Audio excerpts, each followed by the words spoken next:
दादी पोती का प्यार। कहानी शिखा की है, जिसकी बहुत अच्छी नौकरी थी। वो काम के सिलसिले में अक्सर बाहर रहा करती थी। बेटा, आन्या आजकल काफी शरारती हो रही है। उसको तुम समझाओ ना, पढ़ती ही नहीं है। अच्छा रुकिए, मैं अभी आई। आन्या, जो कि शिखा की 7 साल की बेटी है, शिखा उसके कमरे में जाती है और दरवाजा बंद कर लेती है। सास को लगता है कि शायद शिखा आन्या को प्यार से समझाएगी, लेकिन कुछ देर बाद दादी, दादी बचा लो, मुझे मार रही है मम्मी। पीछे से शिखा आती है। पढ़ाई नहीं करोगी तो क्या करोगी? लोगों के घर पर बर्तन धोगी हैं? शिखा, क्या बकवास कर रही हो? दादी मैं पढ़ लूंगी, बस मम्मी को बोलो मुझे इतना ना मारे। शिखा, मैंने सोचा था तुम माँ हो, बच्चे को प्यार से समझाओगी, लेकिन नहीं, रहने दो तुम।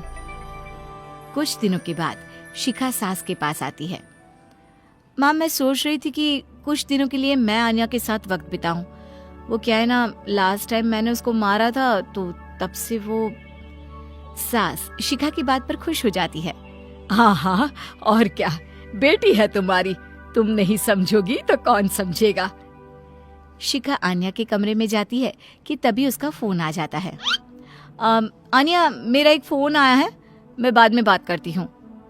आन्या बाहर दादी के पास आ जाती है।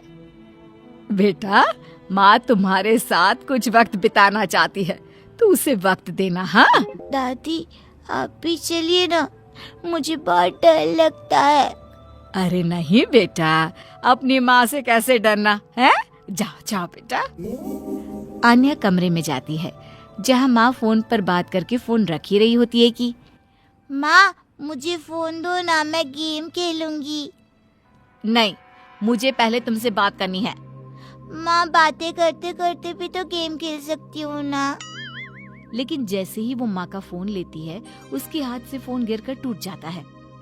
ये क्या किया बेवकूफ, बेकार लड़की, कुछ नहीं आता तुमको। तुम्हें तो मैं हॉस्टल में ही रख दूंगी। और फिर वो आन्या पर चिल्लाती हुई बाहर आ जाती है। सास देखती है कि जो शिखा आज बेटी से बात करने को कह रही थी, वो उस पर चिल्लाकर कमरे से बाहर आ रही है। अरे क्या हो गया शिखा, तुम तो उससे बात करने गई थी ना। माँ, ये लड़की ना किसी काम की नहीं है। अरे मैं तो इसके साथ बैठकर बात करना चाह रही थी, इसने मेरा फोन ही पटक दिया। तो शुक्र है कि फोन को कुछ नहीं हुआ, 50,000 का फोन है। अरे जब फोन को कुछ हुआ नहीं है तो बेटी के साथ कुछ पल आराम से बिता देती। मेरा मूड ऑफ हो गया है, बाद में बात करूंगी, मैं सोने जा रही हूँ। सास को शिखा की बात अच्छी नहीं लगती, पर क्या करती। बहू को बेटी की तरह समझने वाली सास सोचती है कि सारा दिन काम करके ये भी थक जाती होगी, वो बेटा बनकर घर की देखभाल कर रही है, तो क्या मैं उसके बच्चों का ख्याल नहीं रख सकती? मैं ही जाकर आन्या से बात कर लेती हूँ। दादी आन्या के पास आती है। वो कोने में बैठकर रो रही थी। ले, मेरी गुड़िया रानी को क्या हो गया? देखो शाम हो रही है, चलो पार्क में चले क्या घूमने? नहीं दादी, मैं कहीं नहीं जाऊंगी। मेरा चेहरा देखो कितना पीला पड़ रहा है। सब पूछेंगे क्या हो गया तो क्या कहूंगी? ये बात तो है। अरे कोई ना, मैं हूँ ना मेरी गुड़िया के पीछे से जवाब देने वाली। दादी और पोती पार्क में खेलने जाते हैं, जहाँ एक बच्चा कहता है, अरे आन्या, क्या हो गया, क्यों रो रही थी? आन्या कुछ बोलती इससे पहले ही दादी कहती है, अरे आन्या ने रामायण देखी है ना, जिसमें रावण माता सीता का हरण करके उसे ले जाता है। बस वही देखकर रोने लगी मेरी गुड़िया। हरण क्या होता है आन्या की दादी? आन्या की दादी क्या होता है? दादी तो दादी होती है ना। वैसे हरण का मतलब होता है फिर क्या, दादी सभी बच्चों को रामायण के किस्से सुनाने लगती है। सभी दादी को घेर लेते हैं। आन्या को अपनी दादी को देखकर काफी फक्र महसूस होता है। आज तो पार्क में मजा ही आ गया दादी। दादी, आप मुझे छोड़कर कहीं मत जाना, वरना मम्मी तो मुझे।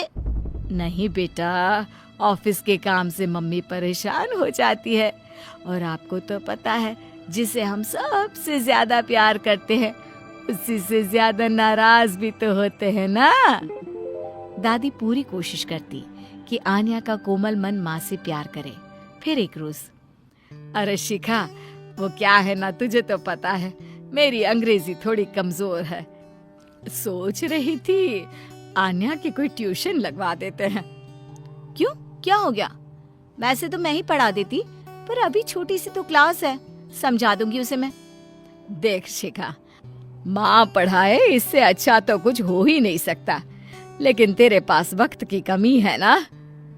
नहीं माँ, मैं अभी फ्री हूँ, पढ़ा देती हूँ। शिखा आन्या के पास बैठ जाती है। क्या हो गया? आप मेरे पास कैसे? कुछ चाहिए क्या? अरे कुछ नहीं, इंग्लिश की बुक निकालो, मैं पढ़ाती हूँ। और बेटा, मैं आपकी गलती हो तो ही डांटती हूँ ना।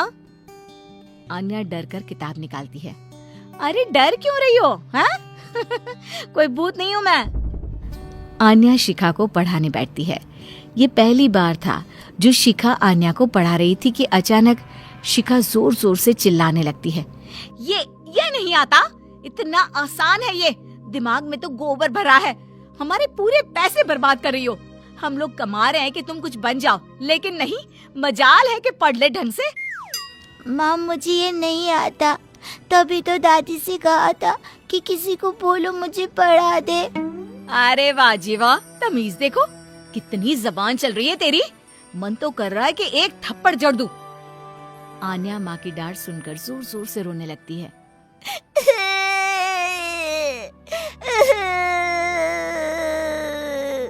अरे अरे, क्या हो गया? क्या हुआ शिखा?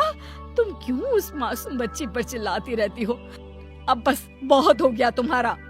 यही है वो कारण जिस वजह से वो बिगड़ रही है। उसके सामने आप मुझे डांट रही है।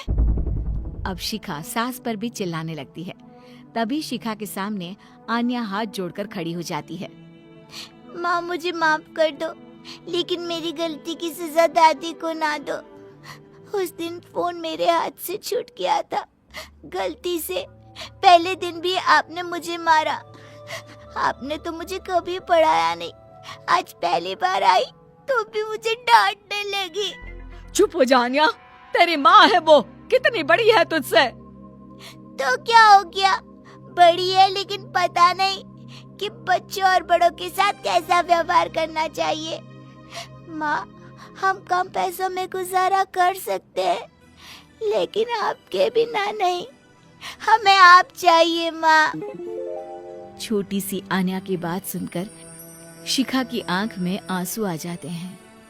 उसे रियलाइज होता है कि उसने कैसे आन्या को परेशान किया है। मुझे माफ कर दो तुम दोनों। माँ, आपने मुझे हमेशा बेटी समझा, लेकिन मैं अच्छी माँ नहीं बन पाई। अरे नहीं नहीं बेटा, ऐसा नहीं कहते। देखो, ऐसी बात है कि जब जागो तब सवेरा।